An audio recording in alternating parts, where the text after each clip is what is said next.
Welcome to Strictly Facts, a guide to Caribbean history and culture, hosted by me, Alexandria Miller. Strictly Facts teaches the history, politics, and activism of the Caribbean and connects these themes to contemporary music and popular culture. Welcome, Strictly Facts fam, or should I say, ¿qué tal? Welcome to another episode. Did you catch our hint from 2 weeks ago? Today we're discussing Puerto Rico, its amazing history of activism, and what exactly citizenship means to an island still colonized by the U.S. Today, to chat with us about the history of her home, Nina Vazquez is here with us today. So welcome to Strictly Facts, Nina. Thank you for joining us. Please let us know a bit about yourself and what you're passionate about. Yeah, thank you for having me. Well, I'm Nina. I'm originally from Puerto Rico. I'm the west side of the island. That's super important to know just because just the way that I grew up is very different from the metro area, which is the San Juan area. San Juan is very much Americanized, so I definitely have a different view from other folks that that grew up and born in the metro area of the island. I moved to the United States when I was 13 as a part of the economic recession happening on the island. I am one of the millions of Puerto Ricans that had to leave their home because of that. Started in 2006 and it's still going on today. So yeah, it's been a long time. I have 2 bachelor's degrees, one in criminal justice and the other in political science. However, both have a concentration in racism. Then I just recently graduated from the University of Connecticut with a master's degree in Puerto Rican, Caribbean, and Latin American studies with an emphasis on Caribbean history, but more specifically Puerto Rico. And then also I'm a community activist, so I do a lot of things when it comes to gender violence here in the United States and in Puerto Rico, also as well as trying to fight against that struggle against anti-Blackness in our communities and things like that. What got you interested in studying Puerto Rican history? I can probably guess, but I'll let you tell us. Yeah, so a few things, right? So my great grandfather, who I had the pleasure of having in my life for a very long time, he died at 110. He was a Puerto Rican nationalist. So nationalism ran very deep in my family in that case. So basically, Puerto Rican nationalism is the very, very radical fight for Puerto Rican independence. And he was part of that. So always, all the time, was talking about history and, what he lived through. He was 110 when he passed away. So he did get to see the very beginnings of the U.S. invasion and things like that on the island and what that meant for him and what that meant for my grandmother and how that impacted my whole family. And then I moved stateside. And I saw that in my history classes, I wasn't hearing anything about Puerto Rico. Puerto Rico didn't exist. While they're talking about history to a class full of Puerto Ricans, whether we were islanders or whether we were born stateside, you're talking to a class full of Puerto Ricans and Black students and completely erasing Black and Puerto Rican history. So I thought that was very interesting. So that definitely radicalized me a little bit into thinking why are we not talked about? Why is this lacking? What's the reason for this? We have fought in these wars. We have influenced these policies. We have influenced the United States society, and we're not discussed at all. So those are definitely my 2 points as to why I got into history. Sometimes we just got to do the things ourselves. Yeah. So, jumping into our discussion today, would you mind briefly talking to us about Puerto Rico's early colonial history? Our histories, especially I think in the Caribbean, of colonial rule can be so complicated, sometimes changing hands multiple times, which is also the case for Puerto Rico, for Jamaica, for a number of other places. So let's start there in our discussion. Yeah, man. Puerto Rico is very interesting.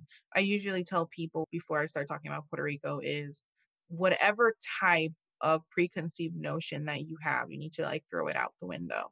Whether it comes to any type of history of the US and how racism works in the US and how it works in Puerto Rico, you have to throw that out the window because it won't work. It will confuse people. And it's very contradicting. What I always tell people is an experiment island, right? So first, Spain ends up being its first imperialist power on the island. And they do a lot of harm, a lot of harm. And I think collectively, Caribbean and Puerto Rican and Latin American wise, we try to underplay the harm that Spain did because we try to look for other people to blame. But Spain did do a lot of harm. So Spain grabs Puerto Rico and starts basically essentially putting it in the middle of like the Atlantic slave trade. So while Puerto Rico wasn't exchanging things directly with everyone, it was still one of the biggest stops when it came to exchanging enslaved folks.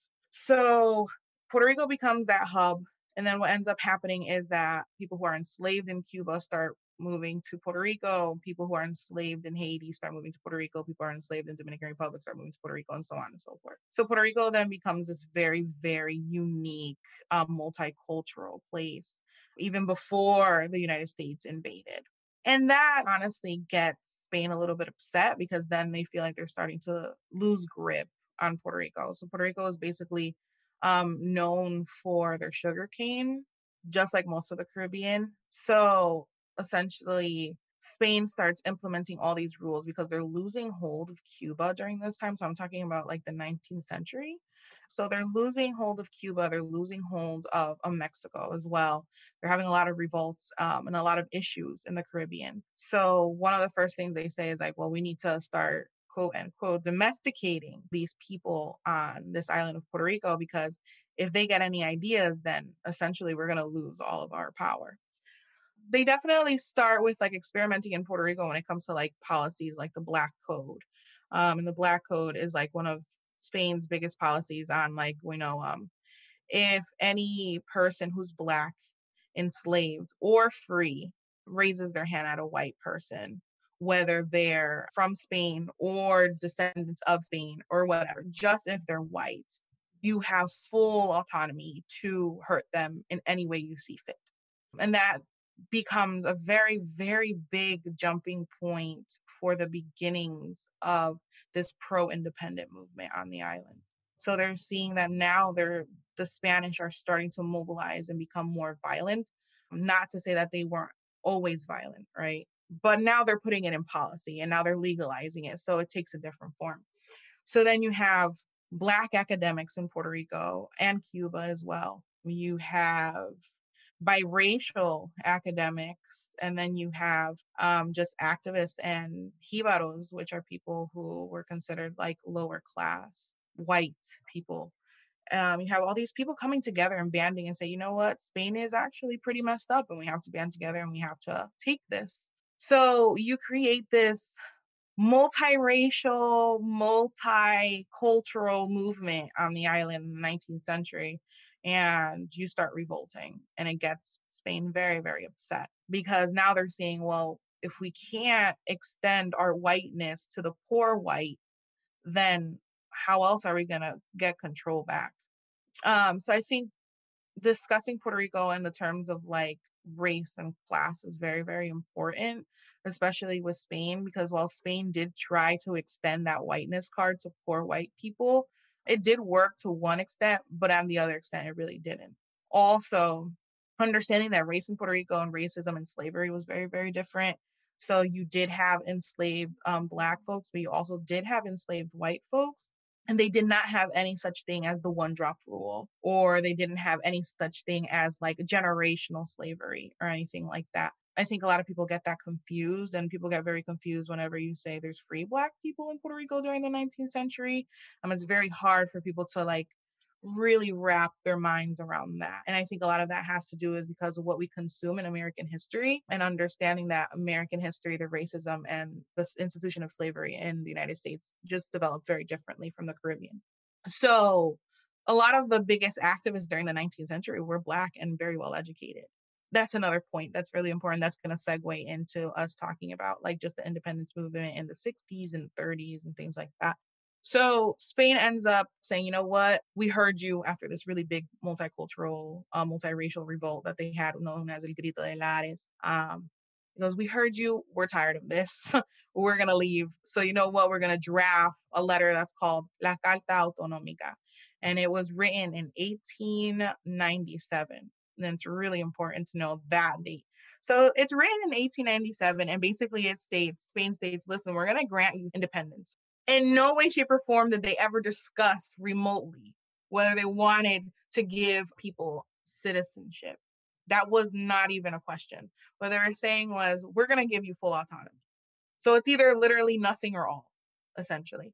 So we're going to grant you autonomy, but like as the years go out. So first, what we're going to do is we're going to draft like this type of constitution. So they draft this constitution, and the constitution is really important because what Spain drafts is they say the people in power in this free republic of Puerto Rico can only be descendants of Spain, period. So again, they're already starting to make markings of like who can be in power and who cannot, again, leaving out Black folks. However, the question always arises of whether or not what happens if there is a Black person who is a descendant of Spain, right? Can they qualify? Because it just says descendant of Spain. It doesn't say you have to be white. So again, looking at how race plays a very different connotation in the Caribbean. Then it says that they're going to implement this decolonization board, essentially, which is very ironic for a place that colonized Puerto Rico. So they're going to pick a board of like 5 people, and then these 5 people are going to be there for X amount of years, and they're going to help Puerto Rico transition from being a colony to becoming its own free republic. Then a few months later, Spain gets into a war with the United States and the Spanish-American War. And then before they even signed off the letter of autonomy, they go, you know what, Puerto Rico, so sorry, so sorry. Now you're the United States. So don't even worry about it. You know what we wrote? Disregard it. Sorry, it's done. It was nice. It was a big psych. So now we don't have to deal with you. And that came to a shock to a lot of people, especially a lot of activists, and especially a lot of people who identified as Black, because then that meant that they felt that all their hard work didn't mean anything. So you have, during that moment where Spain hands off Puerto Rico to the United States, you have a lot of Black people leaving Puerto Rico to move to Cuba, to move to Dominican Republic, to move to Jamaica, to move to Haiti, because they would rather live somewhere else than live in a colony. So this is a very, very big narrative that's happening during that time. However, it wasn't enough to really damage or lower down the Black population in Puerto Rico. Puerto Rico was still very predominantly Black. It still is. And so I think that's another misconception that a lot of people have, that after that time, a lot of Black people left. A lot of Black people did leave, but again, it wasn't enough to hurt or change the demographic of the island. But again, I think it does show the dedication that they had to the movement of being independent, that they would much rather leave than live in a colonized Puerto Rico. So you hit 1898, and that's when the US comes and invades. And again, everything changes once again. And I think it's really important to note that the Puerto Rican identity, so when people really decided to call themselves Puerto Rican, comes into the late 19th century. So prior to that, it was a lot of like, I don't know what we're called. Are we called Puerto Rican? Are we not called Puerto Rican? What makes a Puerto Rican? What doesn't make a Puerto Rican? Blah, blah, blah. A lot of the conversation was, well, this is the Spanish and then this is everybody else. So you start really coining the term Puerto Rican in the late 19th century. Thank you for that, like, literally brief but amazing summary. So, as you said, right, 1898 marks that point where the US assumes military control over Puerto Rico, hence this colonial relationship that we know of today, or the startings of the colonial relationship we know of today. What were some of those changes and challenges brought on by this change of status? Yeah, wow. So many changes ended up happening, right? But one thing remained the same. So the remaining thing was, now there's an established identity on the island, and they're called Puerto Ricans, and nobody could change that. And that is what a lot of people held on to still to this day. So what you end up having is the US comes in and they start looking for how can they exploit the island, right? What is this island good for? One of the main reasons was, we're going to keep this island because it's dead smack in the Caribbean and it's perfect for military strategy. So if we were at war with Latin America or wherever, we're dead smack in the middle of the Caribbean and we could get whatever we need from it. So that was their biggest takeaway. Their other second takeaway definitely had to do with just how beautiful it was, right? They knew that they could make it a tourist attraction. They could generate money. The third part was the relationship that Puerto Ricans had with the Caribbean. They could exploit that. So if they needed to get to Cuba and they needed to, I don't know, control Cuba as an example, they know that, they could use some Puerto Ricans to help, right? Because there is a bond between both islands. So again, a lot of strategy. Anything that really had to do with military and strategy, Puerto Rico was the place for that. And that was one of the main reasons why the United States wanted it. But the United States gets in and quickly starts changing everything. So implements a law that controls imports and exports. So this is really interesting because it's still, this is a law that was created in the 1900s and we still have it today. It's impacted us now, but it impacted us the most during Hurricane Maria. So it's called the Maritime Marine Act. Basically, what the act says is that Puerto Rico does not have any control over their imports and exports, period. So, example, and this happened during Hurricane Maria with these countries specifically. So, Jamaica wants to send aid to Puerto Rico on a boat. It takes 10 days from Jamaica to Puerto Rico in general, just boat wise. But you can't do that direct transition from Jamaica to Puerto Rico. So you would have to go and put all your goods on a ship in Jamaica, right? Ship it to Florida, then have Florida take it off the Jamaican ship, put it on a ship of the Americas, and then ship it to Puerto Rico. So that then doubles the time. Something that could be done in 10 days is done in a month and a half. Because there's so many importing and exporting and changing of boats, it then increases taxes by like 3 times than what it would actually be, creating a really, really big disparity and making items in Puerto Rico super expensive. So we saw this during Hurricane Maria, especially with Jamaica, where Jamaica was like, listen, like people are in need. We have all this aid.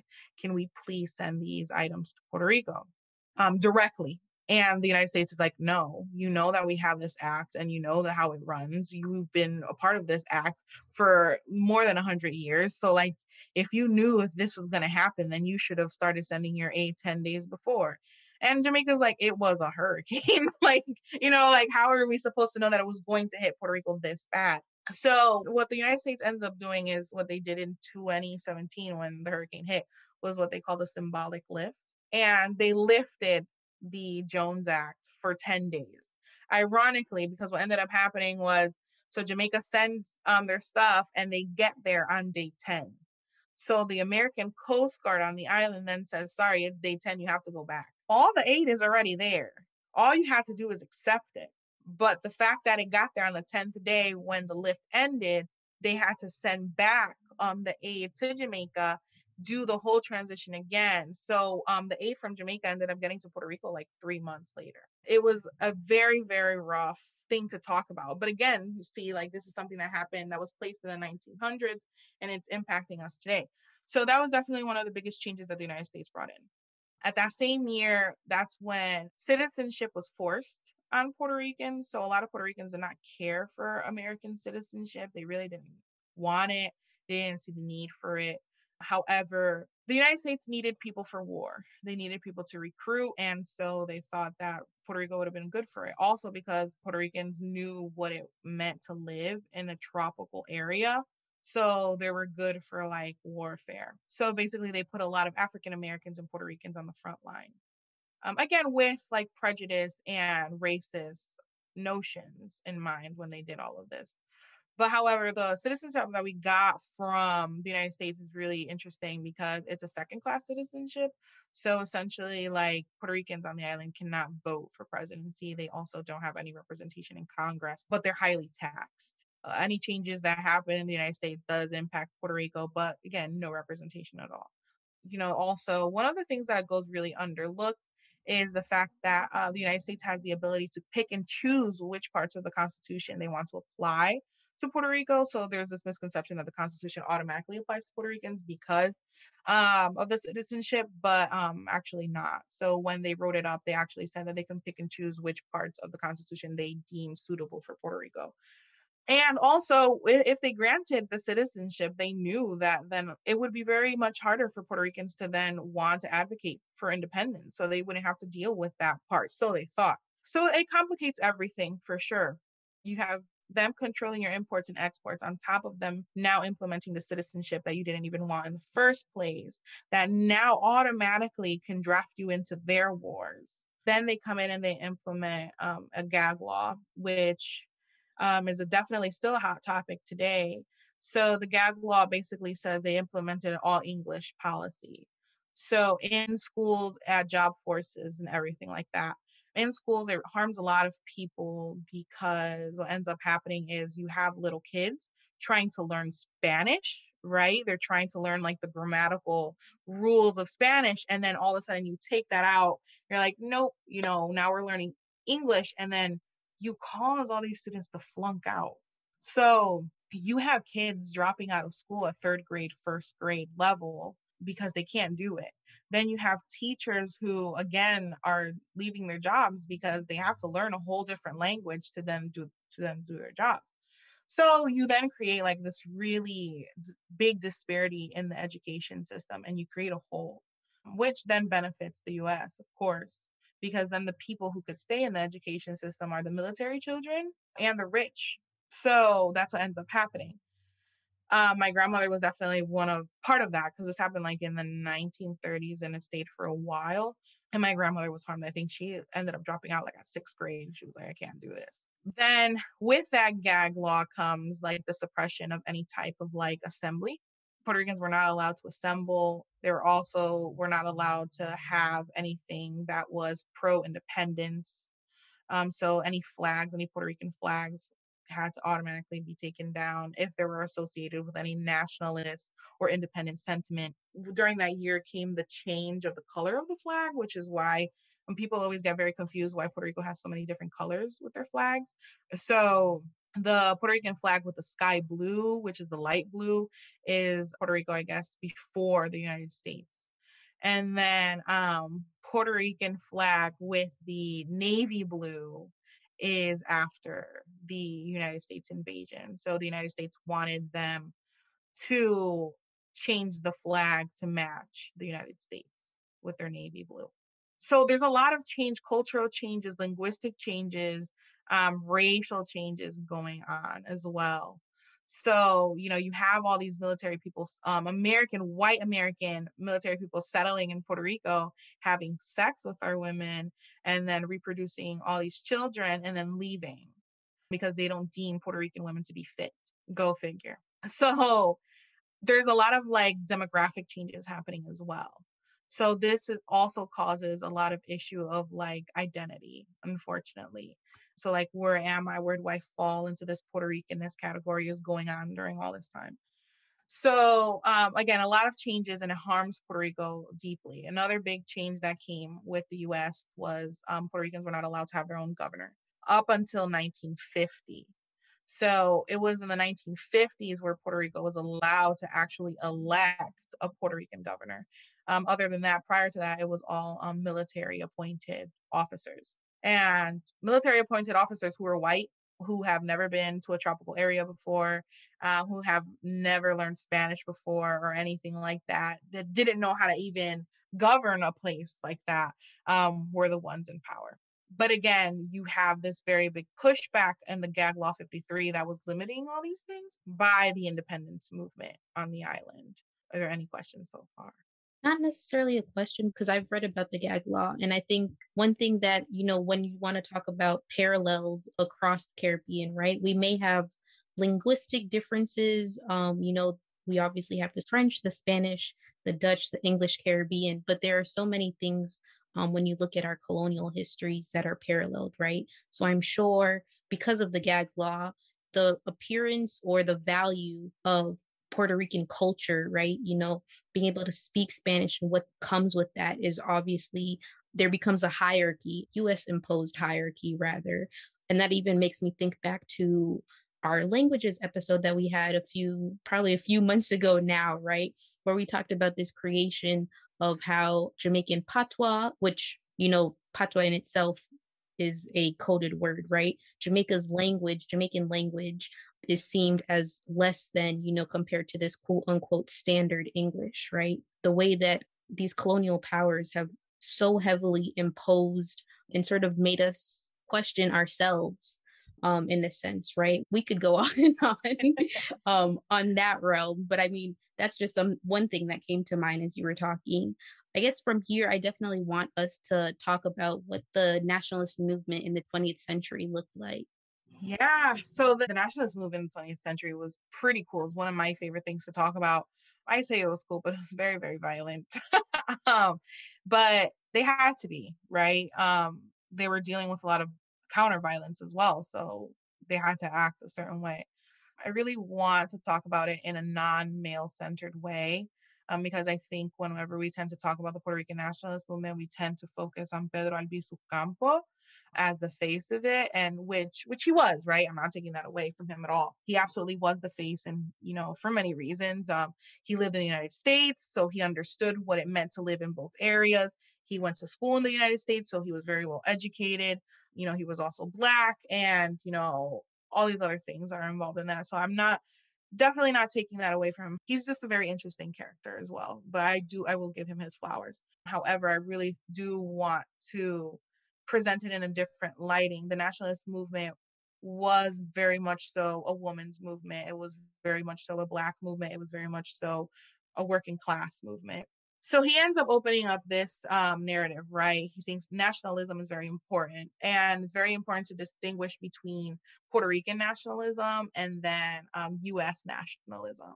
So U.S. nationalism usually takes a very racist, white centered type of narrative. Like if you're not white, then it's not patriotic and things like that. There's a lot of racism involved in American nationalism. When it comes to Puerto Rican nationalism, it's a little bit different. I always tell my students or just people in general to really think about it like the Black nationalist movement here in the US, where they were really trying to put forth the fact that we are not less than. We are human. We are this, we are that, right? We deserve rights. We deserve freedom. We deserve liberation. So that's where the Puerto Rican nationalism comes in. So basically, they're saying we are not white American. We will never be white American. And we do not want to be white American.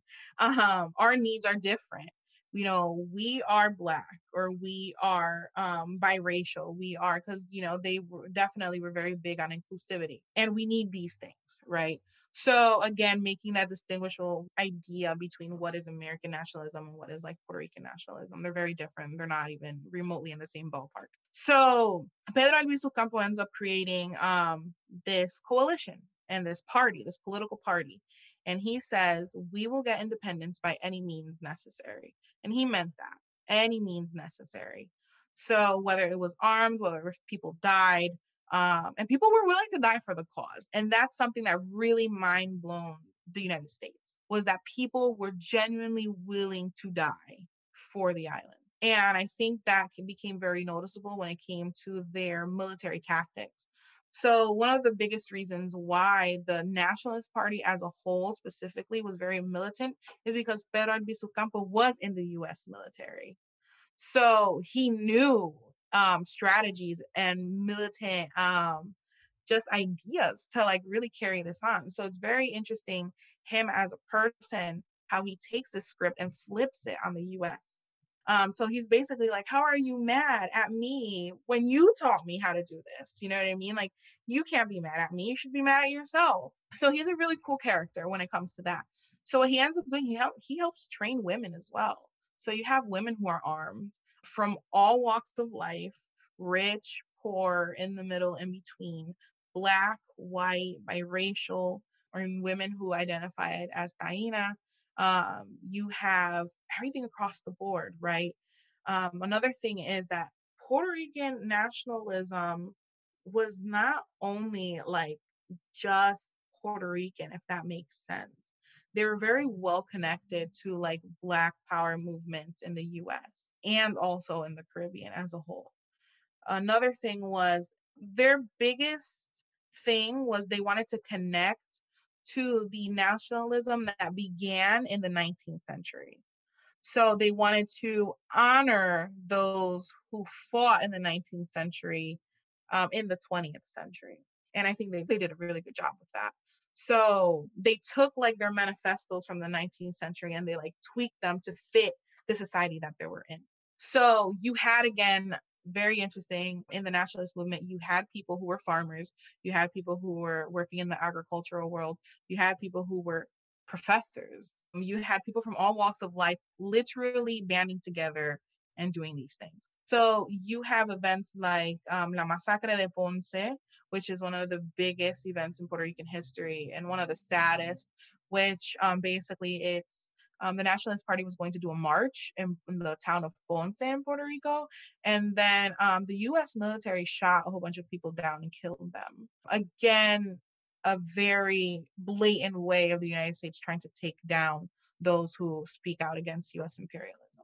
I always find it very interesting when the United States says we have never shot down our own people. That's a lie. We've seen it time and time again.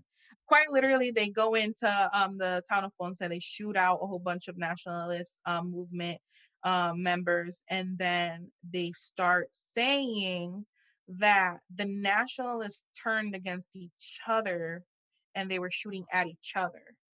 So they end up creating this plot, and they staged a lot of pictures that were in the newspaper during this time were staged and things like that. So everything changed, right? And that starts angering a lot of people across the island because they know it was a lie.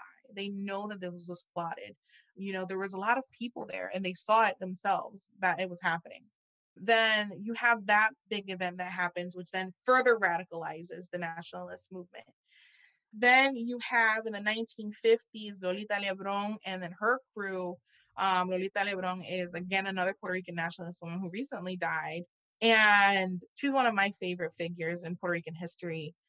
She basically goes with her nationalist friends to Washington, D.C. and shoots up Congress. And her famous line is, I came here to die for Puerto Rico.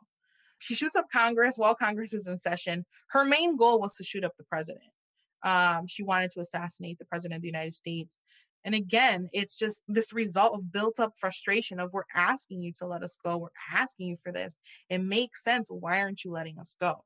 And then why aren't you letting us go? But then why do you keep on abusing us? So a lot of things are happening during this time that leads to that big event in the 1950s. So you have the US with their eugenics movement in Puerto Rico, the injection of cancer into Puerto Ricans to experiment, also doing military experiments that have to do with nuclear weapons in Puerto Rico. So like they're messing up the environment on the island and they're fooling around with chemicals and it's impacting people as well. Then they have the forced sterilization of Puerto Rican women on the island and also kidnappings of women on the island. There's a lot happening during this time. A lot that the nationalist movement is picking up on and is using to weaponize against the United States, rightfully so. But the United States quickly starts suppressing them very, very quick. The fact that they lasted so long from I would say that it started like in the 1920s, all the way to like the 1960s. That is a big gap, but that's still pretty quick for them to suppress them in that amount of time. So the United States quickly starts suppressing them. They start by doing policies. They start by doing different government tactics. But the most important ones are they start actually just violently, outright shooting people down, killing people, incarcerating people down. That's their biggest tactic.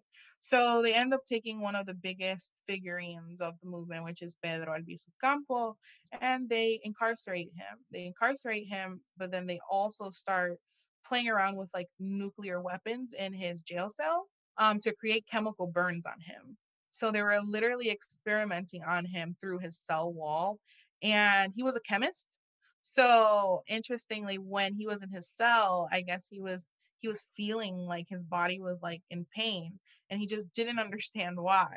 So he would constantly tell people like, listen, I think something's happening and nobody's believing me, but something's not right. I'm not feeling right. And people are like, well, maybe, it's just like the solitude is getting to you, right? Like, whatever. And he's like, no, like something's really not right. Like I'm seeing rays from my cell and I don't understand where those rays are coming from. And it ended up being that the United States was shooting these rays that were causing him chemical burns. So, another big issue that happened in Puerto Rico that my family also has a history with this is what we called carpetas. I really don't know how to say that in English, but I know that the African American community went through the same thing in the United States, where the US government was just literally taking in all their information and creating like a folder, and they were infiltrating people to turn on them, whether it was family members and friends. I think of it as COINTELPRO, what you often hear Yes, around with the Black Panther Party, most specifically. yes. But they also So COINTELPRO was tapping everybody, but that's yeah, yeah. yes. So it was definitely something like Pro. So yeah, so then we had these carpetas, which my great grandfather has one. And when he was older, he was like losing his mind on his honestly his old age, 110. So I remember like I would always be sitting with him and he'd be like, they're watching me, is what he would always say. And I would always be a little freaked out because I'm like, oh, what's watching you? I don't know. I don't see anything. I'm the only one here. So I would always be a little bit afraid. And then my family was like, no, he's always been saying that. He's been saying that since like we were little. And I'm like, but why is he saying such a thing? So then we ended up finding that he did have a carpeta, and that's what he meant. He was being watched. And, he is just one out of the millions of Puerto Ricans who had a carpeta. And we still believe that it's still happening to this day. There's a lot of Puerto Rican activists that still know for a fact they have carpetas just by the things that happened to them. But basically, strategically during this time, the carpetas were meant to document who was part of the nationalist movement, where they were from, how many members, if they had children, if they had a spouse, how much money they gained, and things like that. So then with that, they would then pay off people in their family or friends to snitch on them. And then on top of that, then the United States government would then determine what schools their children would go to, how much in taxes they would get back, and things like that. So, like, my great grandfather was one who would always say, they give me very little taxes and I don't understand why. And it was all strategically. So in his carpeta, it does say that, we're going to withhold this much and we're going to do this much. We're going to do this much, right? Another issue was my grandparents' schooling. So, like, he was always saying, why do my kids have to go to the furthest school when there's a school right here next to me? Again, it was a strategy by the US government. He was one of the millions that were going through this. So in the 2000s, the US wanted to burn these carpetas. They wanted to burn them off because they said that it was a very sad time in US history. And there was a big movement, again, by the nationalists that are still there today, because now you have the nationalist movement in Puerto Rico that is not as big as it once was. But then you also have different movements happening. So you have the nationalist movement, then you have the independence movement, then you have the Black liberation movement in Puerto Rico, and then you have the Black radical feminist movement, all of them which have the common theme of liberation and independence for Puerto Rico, but all from different angles, right? So you have all these groups band together in the 2000s and say, you can't burn those documents. That's literally like evidence of what has happened here. So then they end up passing a Supreme Court ruling. They say, yeah, we can't because it's historical information. So again, these things are still happening today. So from the 50s, we have to think about the 60s, and the 60s was definitely a little bit more violent in the sense that the violence was now taking place by Puerto Ricans themselves. So Puerto Ricans with power and Puerto Ricans that were very well connected with the United States, that had status within the United States, were now helping the US suppress people in Puerto Rico. So you have the very famous case of Cerro Maravilla, and that's very sad. So you have two, again, pro-independent movement men, very, very vocal activists for the movement. And then you have the pro-statehood party in Puerto Rico, and the leader at the time. And what he ends up doing is he ends up creating this very twisted plot to get two of these young men killed, execution style, because they were making too much ruckus when it came to Puerto Rican independence. Again, a lot of people believe that the United States had a very big influence in that case. It's still a case that strikes the nerve of a lot of Puerto Ricans still to this day, and it happened in the 60s. It was recently the anniversary of that incident, and recently the person who called the shots had passed away. And it's a very, very sensitive spot for a lot of Puerto Ricans when we think about that case, because it just shows how deep US imperialism goes and also how whiteness is extended to the ruling class in Puerto Rico. You answered like half my questions. I'm like, okay, where should we go from here? I mean, I think one thing I definitely do want us to just sort of talk about in context is so we've talked about various liberation movements and peoples for independence, but presently, what is sort of the positioning between people who may advocate for like statehood versus obviously independence? And what exactly does citizenship mean for Puerto Rico today? You mentioned hurricane like Irma and Maria from 2017, right? These are supposed to be Puerto Rican citizens who basic rights are not guaranteed or are not allotted by the US. Right. So, start with the statehood and the independence movement. So, the statehood philosophy, it's very complex, right? So, basically, what they're saying, the downright, right, like if we dilute it all, is they want to become a US state.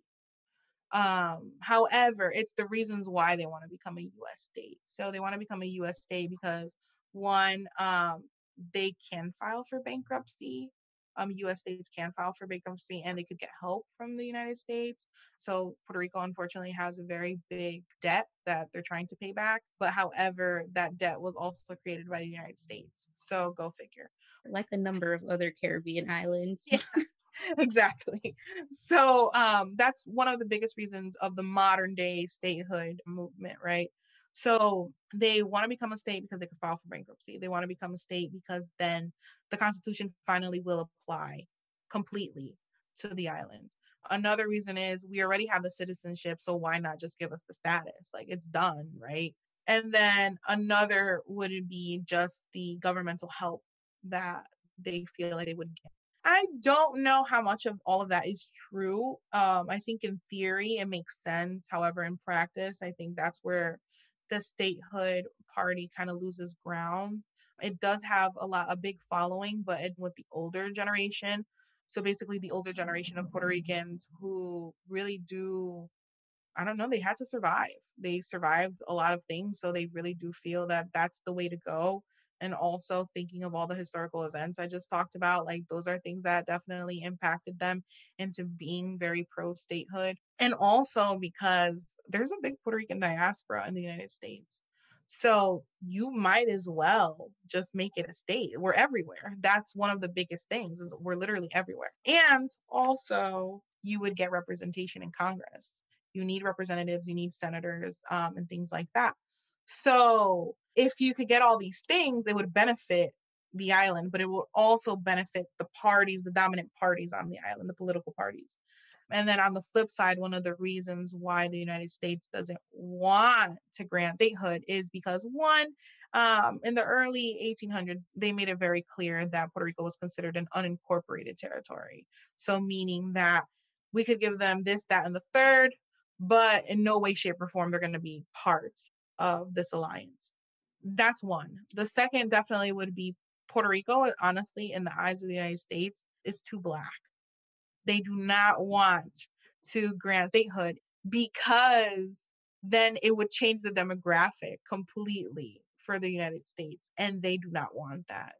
If they could continue to conserve their whiteness, that's exactly what they're going to do. But they know that if they were to accept Puerto Rico in the Union, that would change. Also, culturally and linguistically, Puerto Rico is completely different. They've already made very, very vocal announcements on that. And then, honestly, the last part, which is one of the biggest part, is Puerto Rico is very, very much democratic. It's very blue, and they don't want to do that because they know for a fact that then Democrats would win these elections in Puerto Rico. So taking all this into consideration, it then just becomes a cycle of things. So then on the flip side, the Independence Party does this counter argument where it's like, just decolonize us. You say you're the land of the free. You say you want to help other countries become free. You literally fight in their wars so they could become free.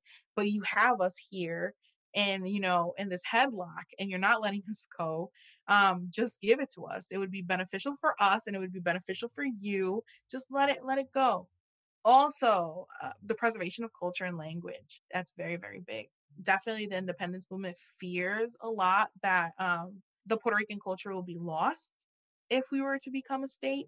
They fear that Spanish is also going to be lost. But we could also talk about how that's problematic as a whole. but those are just holding on to the cultural aspects is very important for the independence movement. Also, they want to be in alliance with Jamaica, Cuba, DR, and Haiti, and all these other things. They really want that Caribbean alliance, and that's a very big factor that plays into that. And also, just plain right, the United States is racist. We see what they do all the time on the mainland. They do it here in our homeland. Like, we don't want any part of it. So you definitely have these very two different narratives, but they do have a common ground. And that's so painful for me to say because I'm very much so not pro statehood, but they do have a common ground, and it's they're really trying to look for a spot where Puerto Rico some way somehow benefits, because both parties are aware that Puerto Rico is not benefiting. However, it's really important to know that there is a third movement that's an in between that just wants to remain how it is. They don't care. And that group of people, that movement of people is actually very, very big. But right now we're seeing a shift where the pro-independence movement is becoming bigger. Well, I was going to ask, what are your hopes for Puerto Rico moving forward? But I think we know based off our discussion today. I will ask then my favorite question when I think of Puerto Rico and culture. I think of reggaeton most specifically. But what are your favorite examples of how Puerto Rican history shows up through popular culture? Wow, yeah, I really think the flag. I love that. When I moved the stateside, I saw so many flags everywhere, and I was like, "That's so cool." And, like, the fact that, like, I could have my flag outside and nobody that's non-Puerto Rican is gonna ask me if I'm Puerto Rican because they know that's the Puerto Rican flag, that's amazing because that just shows, how much of a cultural and identity impact, Puerto Ricans have outside of a small island. So I think that's really cool. And also just reggaeton, like everybody knows reggaeton, everybody hears reggaeton, and the first thing they think of is Puerto Rico. So I think that's really, really cool. Oyago. Stay tuned for Strictly Fact Sounds, where we connect our history to pop culture. Now, this is a Strictly Fact Sounds. There was so much art and culture related to our episode on Puerto Rico that it was difficult to choose. First, we recommend checking out song Lamento Boricano, first written by Puerto Rican composer and songwriter Rafael Hernandez Marin in 1929. Current artist Mark Anthony popularized a more recent version of the song that describes the harsh conditions local farmers endured. Next, read poem Ay Ay Ay de la Grifa Negra, first published by nationalist poet Julia de Burgos in 1938. She was also the Secretary General of the Women's Branch of the Nationalist Party. Translated to Ay Ay Ay of the Kinky-Haired Negress, the speaker of the poem celebrates her Blackness while also historicizing Puerto Rico's complex history of slavery, colonialism, and power. And lastly, out of the many songs to choose from, listen to the 2019 song Afilando los Cuchillos, or Sharpening the Knives, by Puerto Rican artist Residente, Ile, and Bad Bunny. Sharpening the Knives became a local protest anthem as countless people across the island called for the then governor to resign after a series of his very problematic conversations were leaked to the public. Beautiful, Nina. Thank you so Thank much for joining you. us and talking Puerto Rican history with us today. Please let everybody know where they can find you on social media. Yes, please follow me on Twitter. So my Twitter handle is Nina, and then it's VZQZ23. And again, on Twitter, it's Nina VZQZ23. And I honestly just follow me. I love to talk. I'm usually always talking about reggaeton or hip hop or just historical facts in general, and that's really my thing. And you can also follow me on Instagram. It's literally my name, what I just gave you guys for my Twitter handle, except without the 23 and no vowels. So it's just The regular letters are no vowels, so you can follow me. I got you. I will link it in our show notes below. That's how we virtually met via social media. Yes. So it all works out. So yes, Nina, again, thank you so much for joining us. As I said, links to where to follow Nina will be in our show notes. And we hope you enjoyed this episode. Yeah. Little more, everyone. Thanks for tuning in to Strictly Facts. Visit strictlyfactspodcast.com for more information from each episode. Follow us at Strictly Facts Pod on Instagram and Facebook, and at Strictly Facts PD on Twitter.